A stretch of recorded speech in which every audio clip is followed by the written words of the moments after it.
ঘরের ঘড়িটা খারাপ হয়ে গেছে, অনেক দিন যাবত কিছু করতে পারছেন না, মনে করছেন দোকানে দিতে হবে।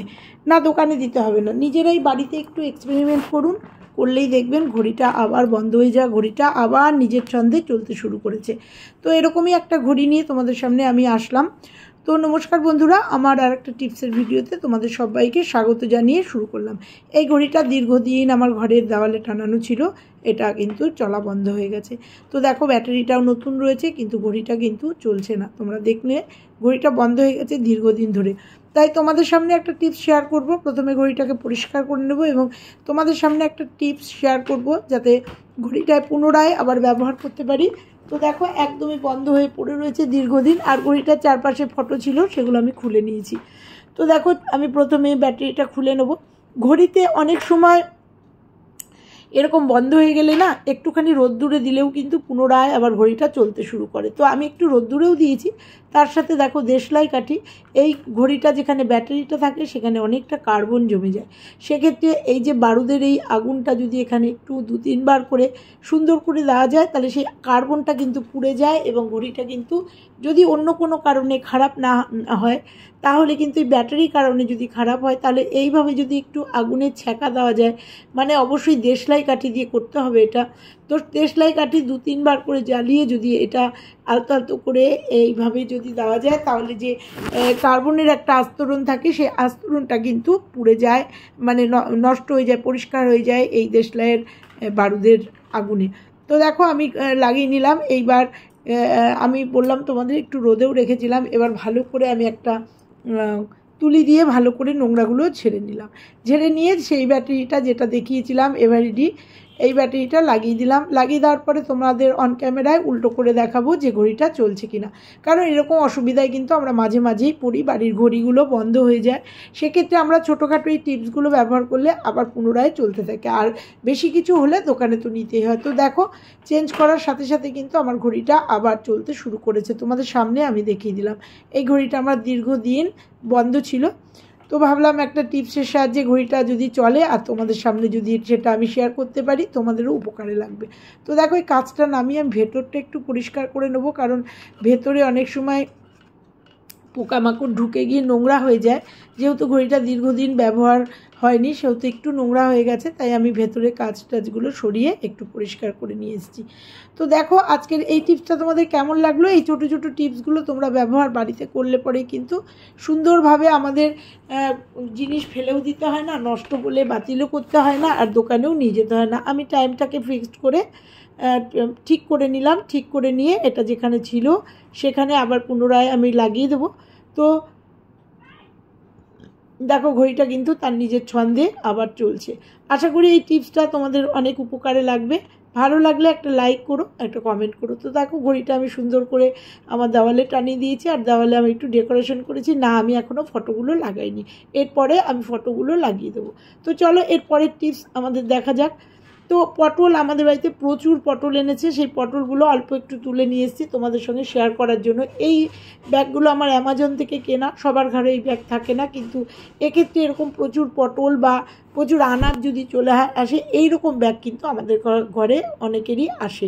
বাচ্চাদের খেলনা বলো, সাবান বলো, বা অন্য অনেক কিছুতেই কিন্তু আমাদের বড় মানে শপিং মলে গেলে এগুলো দিয়ে দেয়, বা অনেক কিছুতেই কিন্তু আমাদের এই ব্যাগগুলো আমরা বাড়িতে দেখতে পাই। সেক্ষেত্রে সেই ব্যাগগুলোও কিন্তু আমরা সবসময় খুলে জিনিসটা নিয়ে ফেলে দিই, কিন্তু এখন থেকে আর এই নেটের ব্যাগগুলো ফেলবো না। এর মধ্যেই পটল বলো, যে কোনো ফল বলো, সেই জিনিসগুলো কিন্তু এর মধ্যে রেখে, যেহেতু এটা ফাঁকা ফাঁকা এখান দিয়ে হাওয়া বাতাস গেলে, সেখানে এইগুলো এই সবজিগুলো কিন্তু এক জায়গায় রাখার জন্য এটাকে সুন্দর করে গিট দিয়ে আমি ফ্রিজের মধ্যে রাখতে পারি অনায়াসে 1 সপ্তাহ ধরে। এই 1 সপ্তাহের মধ্যে কিন্তু এই পটলটার আমার কিচ্ছু হবে না, যেহেতু এই যে ফাঁকা ফাঁকা ব্যাগগুলো এর মধ্যে হাওয়া বাতাস খেলতে পারবে আর সুন্দর থাকবে। এটা আমি ফ্রিজে রেখে দেবো। তো এই টিপসটা কেমন লাগলো অবশ্যই জানিও। এবার চলো পরের টিপসে যাই।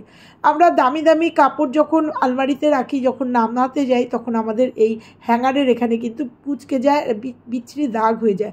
সেক্ষেত্রে আবার আয়রন না করে কিন্তু শাড়িটা পরা যায় না। এটা আমার বোমকাই শাড়ি, শাড়িটা অনেক দামি শাড়ি, বিশেষ করে পিওর সিল্কের ক্ষেত্রেও কিন্তু এরকম অনেক দাগ হয়ে যায়। সেক্ষেত্রে আমরা একটা নতুন টিপস তোমাদের সঙ্গে শেয়ার করব। এরকম রোল কিন্তু আমাদের বাড়িতে হামেশাই আসে, ছোট বড়। আমার এটা একটু মোটা, তোমাদের এর থেকেও সরু সরু রোল কিন্তু আমাদের ঘরে আসে অনেক সময়। আমরা যখন অনলাইন শপিং করি সেক্ষেত্রে বা বিভিন্ন কারণে এই রোলগুলো কিন্তু আমাদের আসে, পেপার রোল হয়ে আসে বা স্টিকার কিনলে পরে এই রোলগুলো কিন্তু আসে। এই রোলগুলো আমাদের হাতের কাছে যদি আসে কখনোই ফেলবে না। আমার এটা কিন্তু আবার বলছে এটা স্টিকারের রোল, এটা একটু মোটা, তোমরা চাইলে এর থেকে সরু নিলে পরে আরও বেশি ভালো হয়। তো আমি এই মোটাটা দিয়েই তোমাদের দেখাবো। এটাকে মাঝখান দিয়ে আমি দুটো পিস করে নিচ্ছি।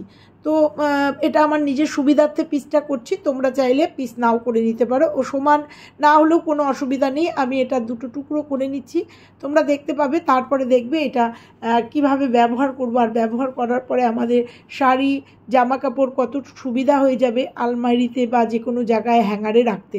তো দেখো আমি দুটো পিস করে নিলাম, পিস করে নিয়ে সুন্দর করে একটু কেটে নেব। কেটে নেওয়ার পরে এটা দু পিস করে নিলাম, এটার একটা কারণ আছে, সেটা তোমাদের অবশ্যই দেখাবো। তো চলো ক্রমশ দেখতে থাকো, নিশ্চয়ই উপকার পাবে। আর এরকম রোলগুলো আসলে কিন্তু তোমরা অবশ্যই কিন্তু ফেলে না দিয়ে এগুলো এই কাজটা করে নেবে, তাতে তোমাদের কাপড় জামা আলমারিতে যে জামা কাপড় বা হ্যাঙ্গারে যে জামা কাপড়গুলো থাকে সেগুলো কিন্তু খুব সুন্দরভাবে থাকবে, বা সেগুলোতে কিন্তু এরকম কুঁচকে যাবে না বা দাগ হয়ে যাবে না, বা খুব স্মুথলি আমরা ব্যবহার করতে পারবো। তো দেখো আমি রোলগুলোকে সুন্দর করে কাঁচি দিয়ে একটু শেপ করে নিলাম, যেগুলো হয়ে গেছিলো। তো এবার যেহেতু এটা একটু মোটা রোল, একটু কাটতে অসুবিধা হচ্ছে। তো দেখো হ্যাঙ্গারের টা তোমরা নিয়ে নিয়েছি। এই হ্যাঙ্গারটা আমার বাইরে থাকে, তোমরা ইগনোর করো, হ্যাঙ্গারটা একটু নোংরা হয়েছে। এটা টিপসের জন্যই তোমাদের দেখাচ্ছি। এটা আমার কিন্তু আলমারির হ্যাঙ্গার না, আলমারির হ্যাঙ্গারটা তোমাদের দেখিয়েছি লাল রঙের ছিল। তো যাই হোক, এটা টিপসের জন্য করছি, ওটাকে ইগনোর করে, একটু নোংরা হয়েছে ওটা আমি পরিষ্কার করে নেবো। এবার এই রোল দুটোকে মাঝখান দিয়ে একটা ছুরির সাহায্যে প্রথমে দাগ দিয়ে নেব, তারপরে কাঁচি দিয়ে মাঝখান দিয়ে কেটে নেব। এটা কেটে কেন নেব সবটাই তোমাদের সামনে শেয়ার করব। ছোট ছোট এই টিপসগুলো যদি আমরা ফলো করে চলি, আমাদের সংসারের অনেক কাজ ইজি হয়ে যায়, অনেক কঠিন কাজ সহজ হয়ে যায়, এবং অনেক জিনিস কিন্তু আমরা আরামসে সহজে বাড়িতে রাখতে পারি, তাতে কিন্তু আমাদের জিনিসপত্র নষ্ট হয় না। তো দেখো আমি এটা মাঝখান থেকে, যেহেতু একটু মোটা সেহেতু একটু কাটতে কষ্ট হলো, কিন্তু দেখো আমি মাঝখান থেকে দুটো রোলই কিন্তু সুন্দর করে একটা ছুরির সাহায্যে প্রথমে দাগ দিয়ে নিলাম, তারপরে কাঁচি দিয়ে সুন্দর করে কেটে নিলাম। কেটে নেওয়ার পরে দেখো এটাকে কি করব। তো আমার এই টিপসগুলো যদি তোমাদের ভালো লাগে তাহলে অবশ্যই কিন্তু চ্যানেলটা সাবস্ক্রাইব করে রেখো, তাহলে আমি যখনই যেমন ভিডিও দিই সেই ভিডিওগুলো তোমাদের কাছে নোটিফিকেশান তোমরা সবার আগে পেয়ে যাবে। তো দেখো আমি এটাকে মাঝখান দিয়ে কেটে নিচ্ছি। একটু মোটা জন্য একটু চাপ লাগছে কাঁচিতে, তোমরা দেখলে এটা সুন্দর করে কেটে নিলাম। এবার এটাকে কি করব, এটা জাস্ট হ্যাঙ্গারের মধ্যে এই কেটে নিলাম, তার কারণ হচ্ছে জাস্ট হ্যাঙ্গারের মধ্যে এটাকে ঢুকিয়ে দেবো। দেখো দুটোকেই ঢুকিয়ে দেবো। এটা যদি না কাটতাম তাহলে এটা কিন্তু রিভলিং হতো না, মানে ঘুরতো না, ওই জন্য আমি এটা দুটো পার্ট করে নিয়েছি। এটা অনায়াসে কিন্তু ঘুরতে থাকবে। এরপরে কি করব তোমরা দেখতে থাকো, নিশ্চয়ই ভালো লাগবে। এবং এর থেকে সরু যদি রোলগুলো হতো আরও সুবিধা হতো, তোমরা দেখবে আর অবাক হয়ে যাবে যে এই টিপসটা ব্যবহার করলে আমাদের দামি দামি কাপড়গুলো কত সুন্দরভাবে হ্যাঙ্গারে আমরা রাখতে পারবো, এবং তাতে কিন্তু কুচকেও যাবে না, বা তারের যে হ্যাঙ্গারের যে দাগ পড়বে না, যখন পরতে যাব কোনো অসুবিধায় আমাদের পড়তে হবে না। তো রেডি হয়ে গেছে আমার। এইবার কি করব, এইবার যে শাড়িটা আমি আলমারি থেকে তোমাদের বার করে রেখেছিলাম, যে শাড়িটা, সেই শাড়িটাই হ্যাঙ্গারের মাঝখানে আমি দিয়ে দেবো। দিয়ে তোমাদেরটাকে আমি বাইরে দেখাচ্ছি, তোমরা আলমারিতে রাখতেই পারো, আমি বাইরে এটাকে হ্যাঙ্গার ঝুলিয়ে দিয়েছি।